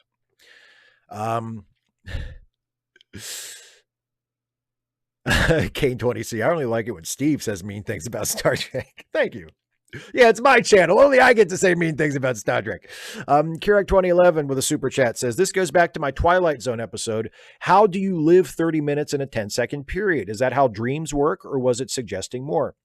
No, I do. I mean, I think that's how dreams work. Have you never had a dream where you fell asleep and you had a dream, and in the dream it felt like it was hours, but then you woke up and you'd only been asleep for like half an hour?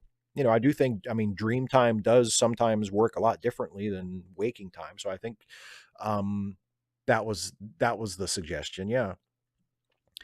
Some random geek says, will you tell Jason I love it when he rips into media he doesn't like?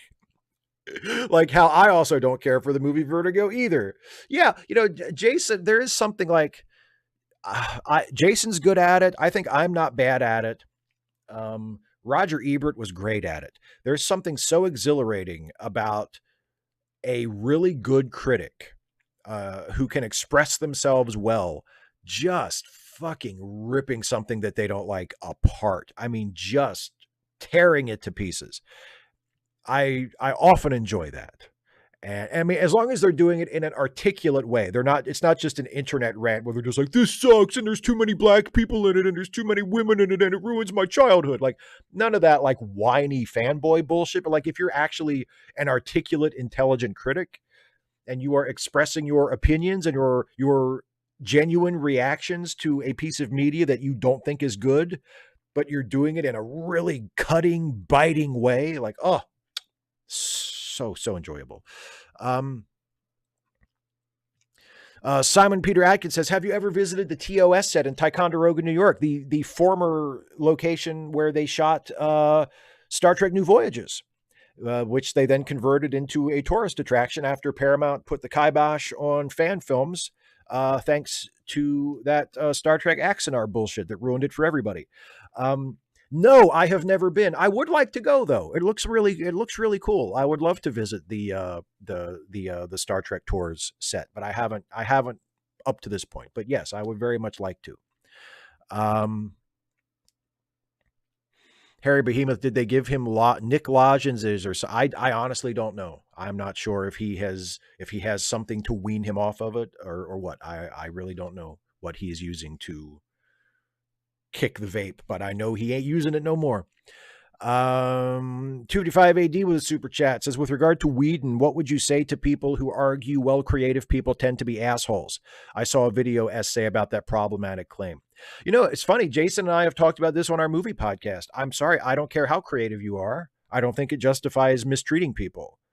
I mean, look, some of my favorite filmmakers have reputations of treating people terribly on set. Stanley Kubrick was notorious for mistreating actors on set. And in the case of Shelley Duvall, I mean, he really mistreated her. Like, he treated her absolutely abominably. There is no excuse for how Stanley Kubrick treated Shelley Duvall on the set of The Shining.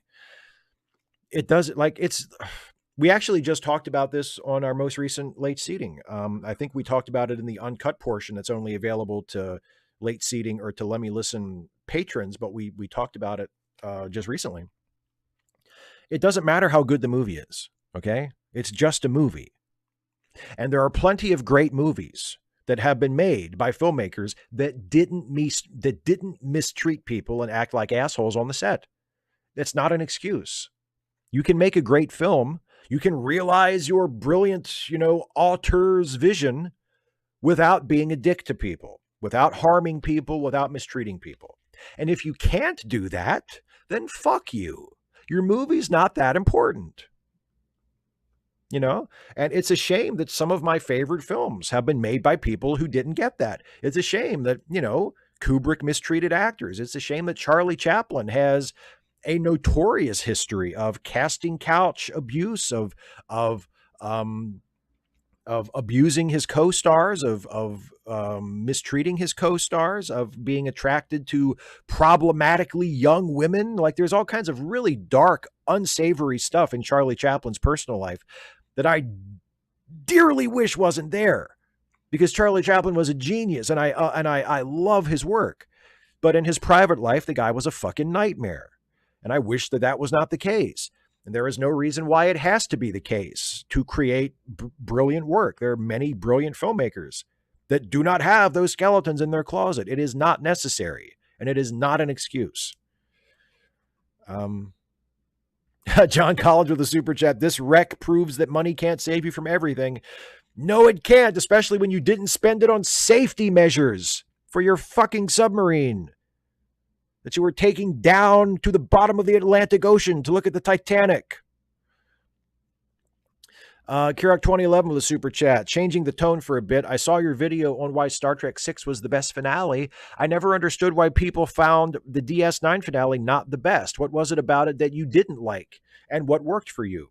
Well, for the most part, I do like it a lot. I mean, I like the Deep Space Nine finale a lot, but the thing that keeps me from putting the Deep Space Nine finale on the same level as All Good Things or Star Trek 6 is the Deep Space Nine finale is just, it's a really satisfying wrap up of the ongoing storylines that were happening in Deep Space Nine at the time. But that's pretty much it. It's just sort of the logical endpoint of the stories they were telling, which is fine. And that's what it should have been. And I have no complaint about that. But All Good Things kind of took it up another level. Like I said in my video, All Good Things, it's not just an acceptable last episode for TNG in terms of plot and character arcs and stuff. It's almost like a closing statement on the entire series. It gives you a sense of emotional and thematic closure beyond the plot and the characters. It's a way of sort of saying goodbye to the series in a larger sense. And I don't feel like the Deep Space Nine finale has that so much. I mean, there are some very moving moments in it. You know, when the characters have decided that most of them are going to leave the station and they're saying their goodbyes and they have their last night together on the holodeck in Vic Fontaine's club. And I mean, a lot of that is really wonderful and works beautifully. And the scenes when they're all leaving the station, like a lot of that works really well. The final shot of Jake, you know, and Kira standing at the window and the long pullback as the station is sort of swallowed up by the darkness of space. Like there's a lot of stuff in it that works really well and I just love. But it doesn't have that cumulative feeling that All Good Things has or that Star Trek 6 has, where it really feels like this is our final statement as a show. This is our final statement with these characters, with this version of Star Trek. And we're going to not just do something that works in a literal sense, but it's going to have some poetry to it. It's going to have some larger things to it. And I don't get that as much from the DS9 finale as I get from the other ones that I mentioned really liking. And go back and see some of these that weren't super chats that I've missed. Isaiah asks, would you be interested in listening to one of my late seating fanfic episodes? Like, have you recorded some? Kara says, apparently Need AH was also an asshole to Alfred Hitchcock. Yeah, was also an asshole to Tippi Hedren. That's another one. Yeah, Hitchcock was another one. Made absolutely brilliant films, but there are so many stories of him just being a dick to people on set, especially women, and it sucks, and there's no excuse for it. Yeah, Kane, you're right. I've never heard bad things about David Lynch either. In fact, again, Jason and I have mentioned that when we've reviewed films by problematic directors. That's an example that comes up. You know, there aren't those stories about David Lynch. There aren't those stories about Werner Herzog. Like there are stories about Herzog having conflict like with Klaus Kinski, where they would clash with each other. But in terms of just other less volatile actors working on Herzog sets, you don't really hear that about Herzog. Not, you know, certainly not to the level that you heard it about Hitchcock or Kubrick or Chaplin or other problematic directors. 285 AD says, do you think it would be a good idea for one of the new Trek shows to do a follow-up on Dear Doctor where Starfleet realizes what they did was bad? I don't think they need to do that. I don't know. No, I'm not super interested in that.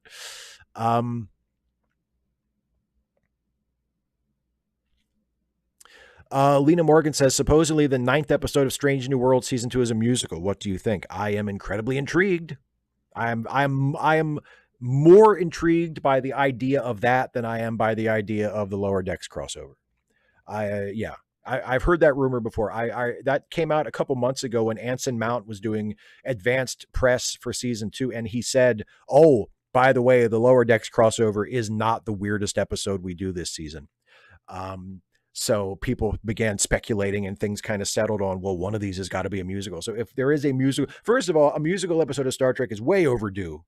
And second of all, I am desperately curious to see how it turns out. And if that is the case, if there is a musical episode, and hopefully it's good.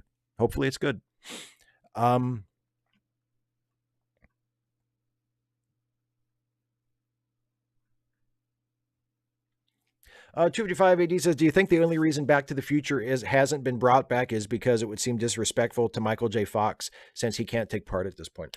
That's probably a big part of it. Yeah, I think probably in 25 or 30 years, when all of the original actors are dead, they'll probably do a remake of it. I wouldn't expect anything else. David Colby with a super chat says, if I was in charge, Cisco would have come back 2 days after he visited the Prophets, and all he did there was undo the Dominion War via time travel. That's what I do with Star Trek. You know, I've probably mentioned it on this live stream before, but sometimes people ask, you know, I see your super chat, David. I was getting to it. I'm Sometimes people ask, like, well, what if they did do like another season of Deep Space Nine? What if they did do a Cisco show like they did Picard or whatever? Like, what would you do? And my idea that I've expressed before has been, oh, well, Cisco's been back for 30 years. Like, instead of coming up with a big thing of like, where has Cisco been for all this time? He's been gone with the prophets ever since the last episode of Deep Space Nine. Well, let's just say he came back a week later and he's been here ever since. And we'll just skip that and just start from there, because that's way more interesting to me than coming up with some, solution to a 30-year-old mystery of where has Cisco been? Well, we've been gone for 30 years. As far as we know, he came back a long time ago. So he's just been back for a while. There.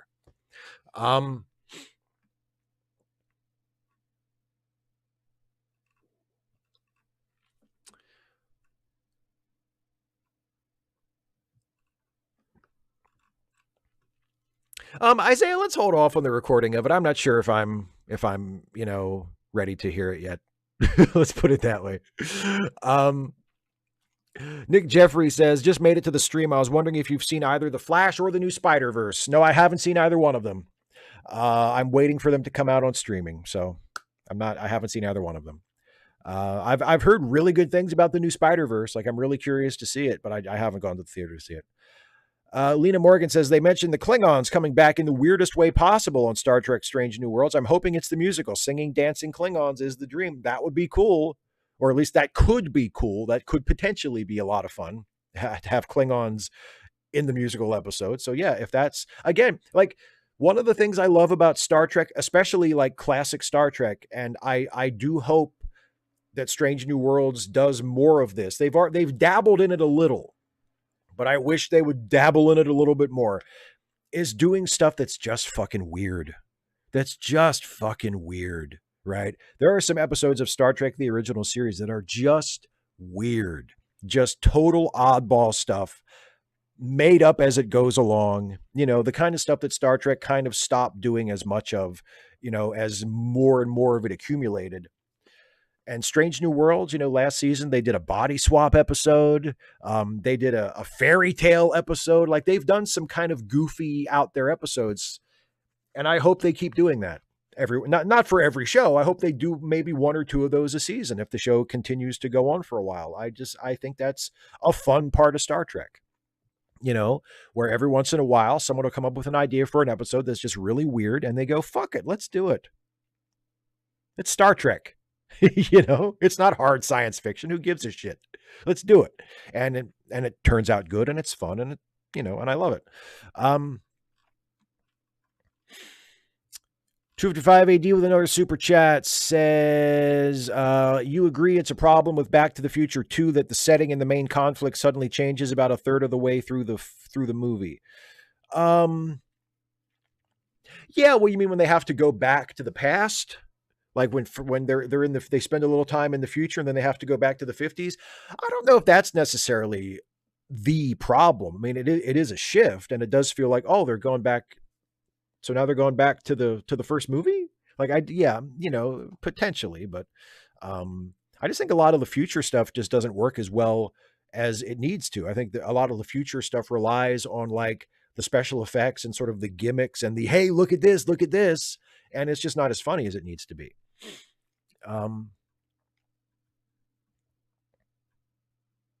Yes, Simon, I know that story. In fact, I just watched Fitzcarraldo again for the first time in a long time over the past couple of days, and yes, I'm aware of that story.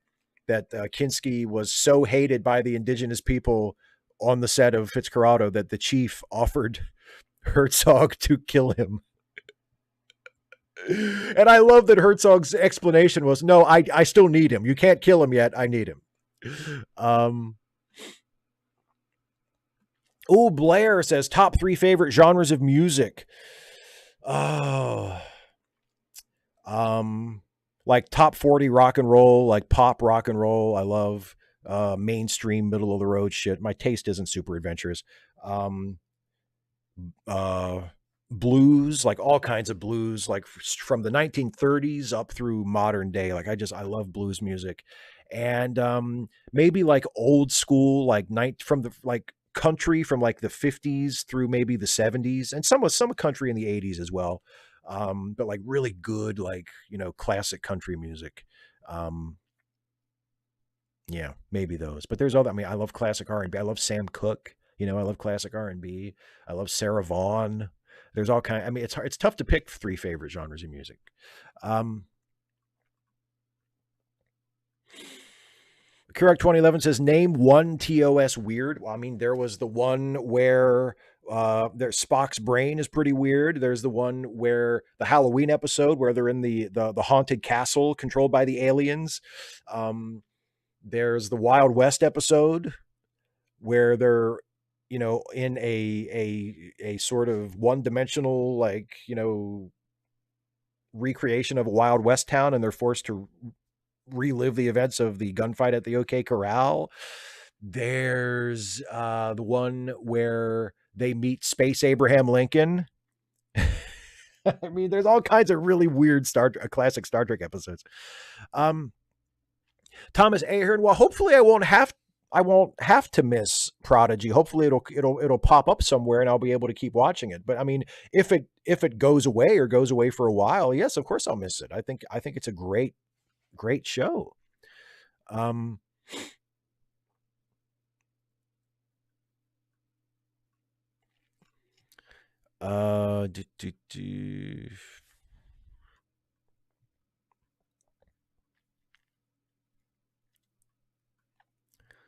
Simon Peter Atkins with a super chat says, do you think Paramount Plus will reboot TOS after Strange New World runs its course? Could that be successful? No, I don't think they will do that. Could that be successful? Sure, it could. But no, I don't think they're going to do that. Oh, Shore Leave, Philip. Yeah, God, that's a great weird TOS episode. Shore Leave for sure. 255 AD, this is a good question. In the first episode of Strange New Worlds, they visit a planet that's modeled on present-day Earth. Why do you think eps like that are less common in modern Trek when they were so common in TNG? I think a lot of it has to do with the fact that the budgets are bigger. And the seasons are shorter with fewer episodes, so they can spend more money per episode. And they don't do that kind of thing as much. One of the big reasons why in both classic Trek and TNG, they would often visit planets where it was a lot like Earth, or the aliens were basically humans, or were humans with just a little bit of makeup on, was because it was a cost saving measure, because they couldn't afford the elaborate makeups or elaborate, sets to create completely unique aliens and alien worlds. And that is more of an option with the more modern episodes. So they do that more often. But I that's another thing I wish they would have more frequently than they do, to visit a planet where the aliens are basically just humans, they in appearance, or the society is like, if not, like a duplicate Earth, but, very Earth-like. There's something because I love classic Trek, because I love the Twilight Zone, because I love older shows where that was often just sort of taken for granted, that astronauts would go out into space and they would meet aliens that are a lot like people, and it didn't matter because the point of the episode wasn't look how alien they are, or let's try to realistically depict what alien life would be like. The point was to make some kind of a political comment or social commentary. So the fact that the aliens were like us kind of fed into that as opposed to contradicted it. I like that kind of stuff. So I like when Star Trek does it. What's my favorite Spock moment? Pedro says, it might be one of his moments from City on the Edge of Forever. And maybe I'm thinking that because I just watched that yesterday for my retro review, but a lot of Spock stuff in City on the Edge of Forever is just beautiful. I love the tone of his voice when he tells Kirk Edith Keeler must die. They realize what has to happen. They realize what Edith's fate has to be in order to set the timeline back the way it was. And Kirk says, Spock, I believe I'm in love with Edith Keeler. And Spock says, Jim, Edith Keeler must die. And he doesn't say it like an asshole. He says it very, very flatly, very frankly, like, hey, dude, this needs to happen. But he's not an asshole about it. He sounds like a friend telling a friend a difficult thing that they need to hear and they need to come to grips with. So that's a really good moment. And of course, I mean, he knows, Doctor, he knows, like, that's a great moment. On the lighter side, I love the exchange between Kirk and Spock in Amok Time, which is my favorite TOS episode, where Kirk is trying to drag it out of Spock what is wrong with him. And Spock is very reluctant to discuss it. He's like, we don't discuss it with non Vulcans. And Kirk just keeps trying to sort of wheedle it out of him. And finally, Spock says, it has to do with biology. And Kirk says, what kind of biology? And Spock goes, Vulcan biology. And it's just perfect. Perfect. I love it. So that's up there too for favorite Spock moment. Do, do, do.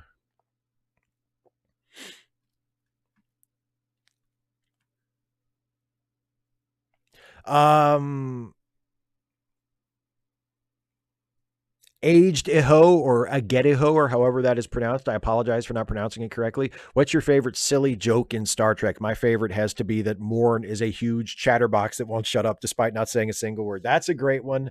I also, my favorite is another Deep Space Nine one. It's self-sealing stem bolts. I love that poking fun at technobabble.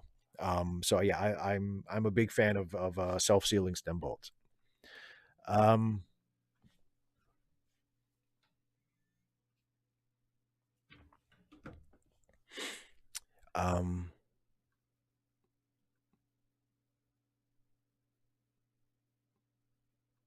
Yeah, Simon, Charlie X was a little weird. Yeah, Charlie X has some Twilight Zone vibes to it.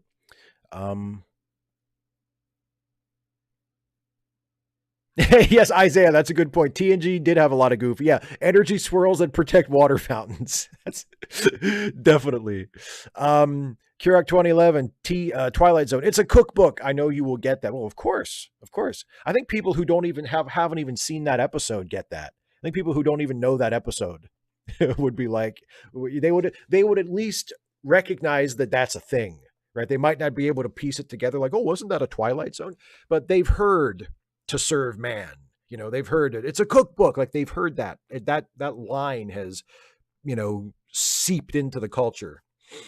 Oh, Kane 20C, you always give me these tough death matches, but this time you give me an easy one. Kane 20C, death match.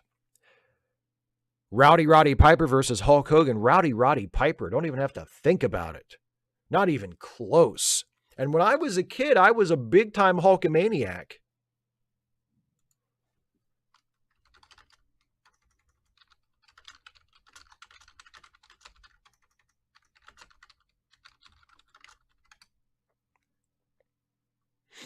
And, I loved Hulk Hogan when I was a kid, but Roddy Piper all day. Roddy Piper was better in the ring. Roddy Piper was better on the mic. Roddy Piper was just better.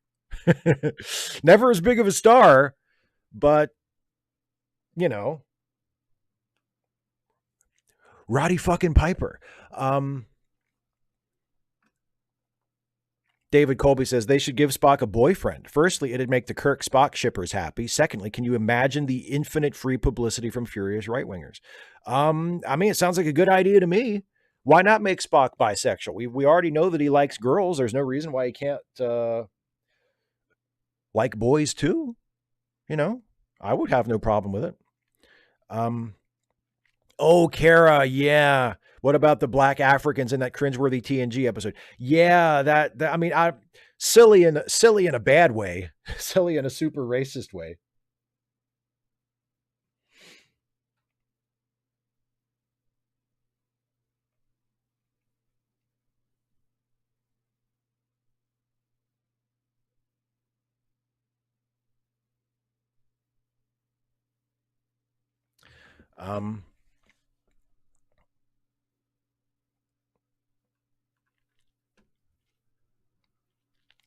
The weightlifting socialist says the TOS episode where shore leave happens on a planet that's an amusement park. Yeah, somebody mentioned that already. Yeah, the shore leave planet.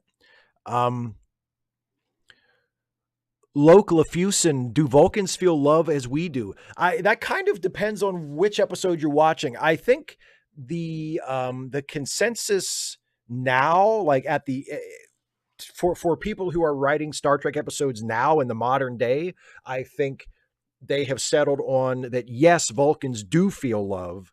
Vulcans do have emotions. In fact, they have very powerful emotions, but they just repress them and control them using meditation techniques and various, you know, mental techniques that keep their emotions in check and allow them to be able to act based on reason and logic, not on their emotional impulses. Um, but back in the original Star Trek era, when they were still making this stuff up as they went along, there are many episodes of classic Trek where Spock is treated as though he does not have emotions, period. Now, even in classic Trek, it's obvious that Spock does have emotions. It's not something that they just kind of came up with later. Like in classic Trek, Spock is depicted many times as having emotions, but just keeping them in check, um, or repressing them. So maybe he doesn't feel them on like a day-to-day basis, but he does have them and he is capable of them. But there are also times, there are also episodes where, like Dr. McCoy, for example, will, I mean, McCoy gives Spock a hard time and is, kind of shitty to Spock in a lot of instances. But there are also times where McCoy is speaking seriously to Spock and he is referring to him as though he just does not have emotions, period. So it depends on which episode you are watching and which version you're sort of going by. But in the modern era of Trek, the assumption is that Vulcans do have emotions. And so, yes, they would feel love, even though they might not feel it in the exact same way as we do, and they might not express it in the same way as we do. They do feel it. Oh, did I miss your super chat, Kirok? Yes, I did. Sorry about that. One of my favorite Kirk and Spock moments comes from the episode Requiem for Methuselah, where Spock mind melds with Kirk and says, forget. I love that. It's a nice moment. I don't know if it's completely earned by that episode. It does feel a little far-fetched that like Kirk was so in love with that android that he just couldn't get over it. And so Spock had to take the extraordinary measure of taking his pain away by making him. I mean, it's a lovely moment between the two characters. It's a great moment of compassion from Spock. But I don't know if it quite feels earned in that episode.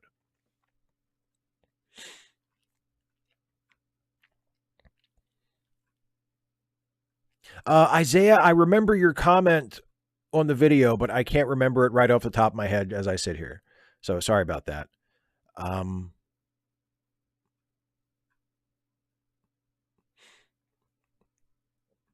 Oh, Harry Behemoth. Now that is a good point. In TOS, they kind of treat Spock like he only has emotions because he's half human. Yes, that is true. They do that a lot. Yes.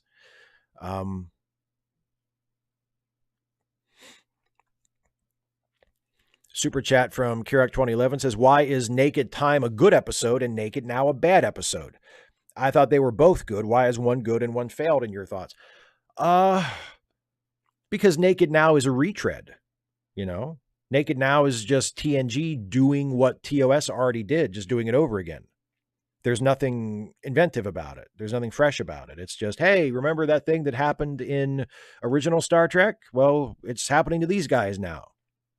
You know, I mean, even the solution that Beverly comes up with is basically the same thing that Dr. McCoy comes up with. It's the solution to the problem is the same. The doctor figures out a treatment. Like, you know, it's just a retread.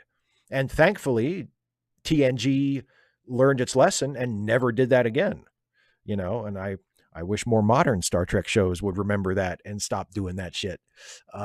Because with few exceptions, like Strange New Worlds got away with it with the Quality of Mercy at the end of its first season, where they did like not an exact retread of Balance of Terror, but an alternate version of Balance of Terror that had a lot of the same beats. Like they got away with it, but it's still not what I would call a good idea. Like I would rather, they not do stuff like that. But yeah, I think that's why the TNG version isn't very good, because it's just, we've seen this before. This is just a TOS episode.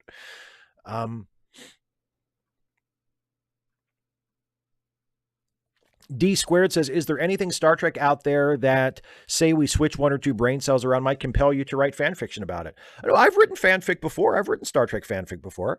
The main reason why I don't write more fanfic is because I just don't have time.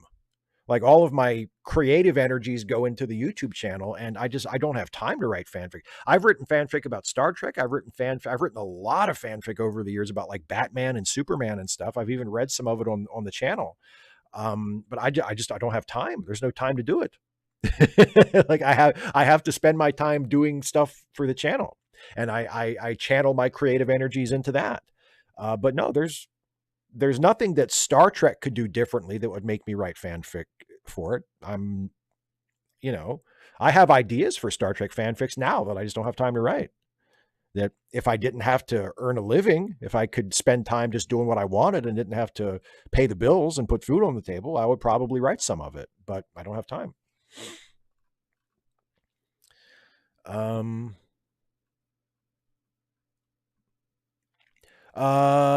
Local Effusion says, I have heard somewhere that Klingons don't have a word for love, and love in that way isn't part of their culture. Is it a rumor or is it based in fact? Again, it depends on which version it's Star Trek, so there are no facts. There are no Klingons. They don't exist. They're made up. So if somebody writes an episode where Klingons don't have a word for love, then that's the way it is.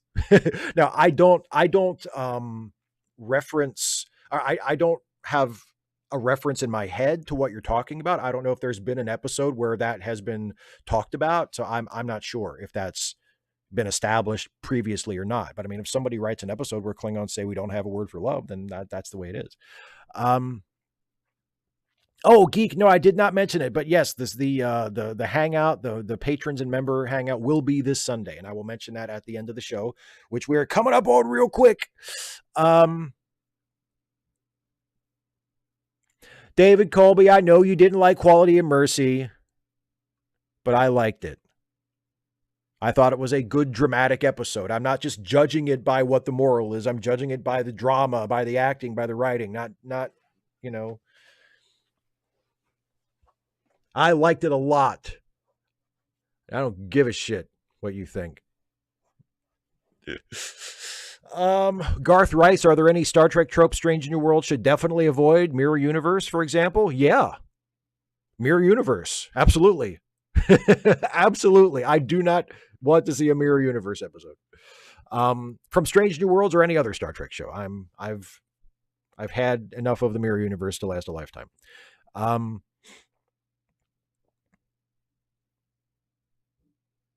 Oh, Kara, yes, that's a good point. If I gave the idea I had for a fanfic to someone else, yeah, they wouldn't write the story I want to write. Exactly. I don't think the writing or the acting did suck, David. We'll just have to we'll just have to agree to disagree.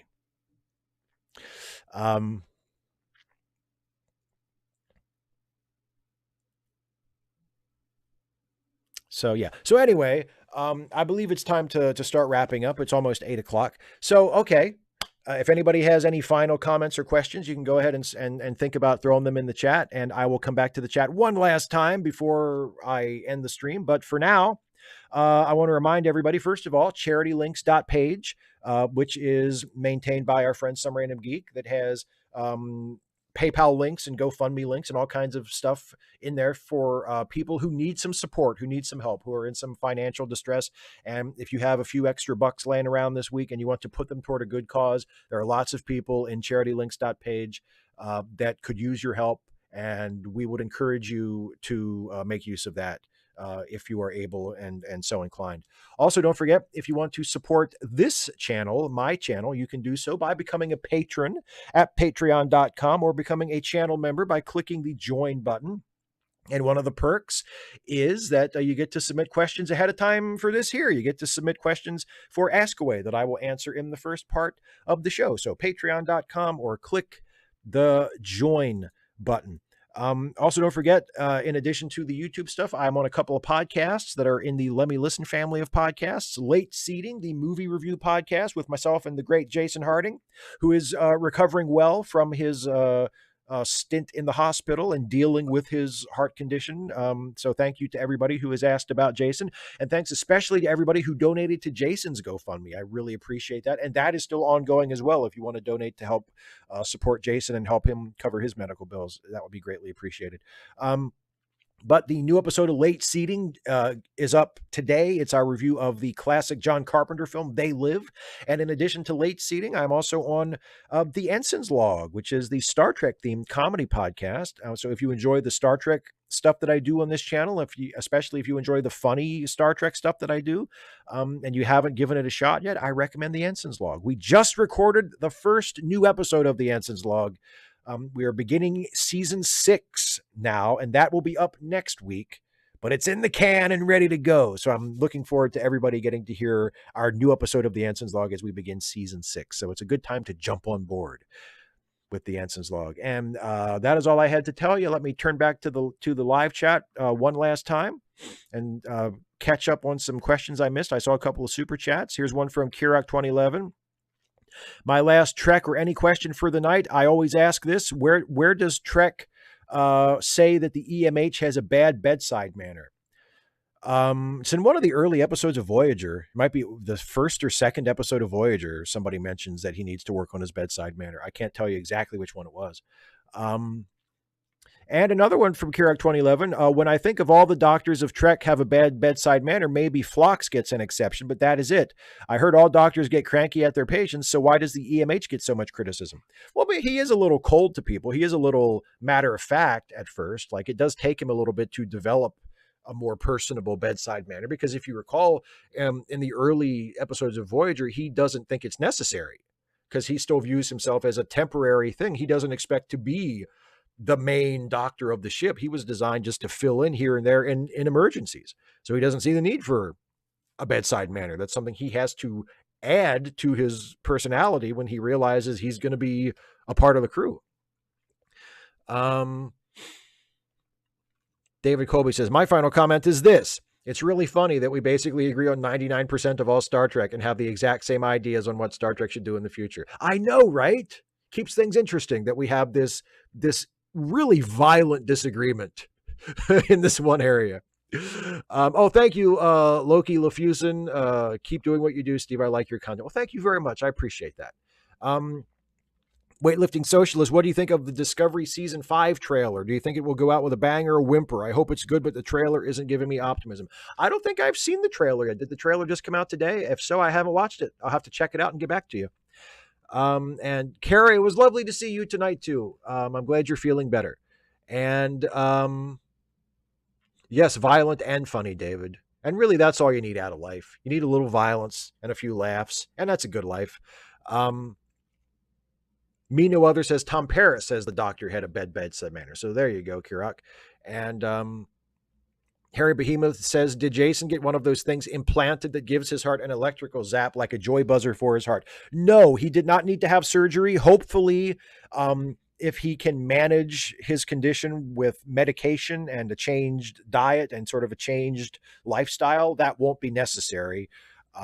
So far, no surgery for Jason. Fingers crossed that he won't need it. But I suppose that is an option in the future. All right, that's it, everybody. Thank you so much for being with me. Yes, this weekend will be the patron and members hangout. It'll be this Sunday at noon Eastern. For those of you who are interested, I will be posting about it on Patreon and in the and as members only posts on my YouTube community page. Maybe tomorrow, certainly Sunday morning, to remind everybody that it's coming later on Sunday. But yeah, so I'll see some of you then on Sunday for the patrons and members hangout. And I will see you along with Dana next week for Trek Reluctantly on Wednesday. And I'll see you back here for another one of these in 2 weeks. And of course, the regular videos, going up in between. So thanks everybody for watching, and have a good night. Have a good weekend. And I'll see you next time. Bye, everybody.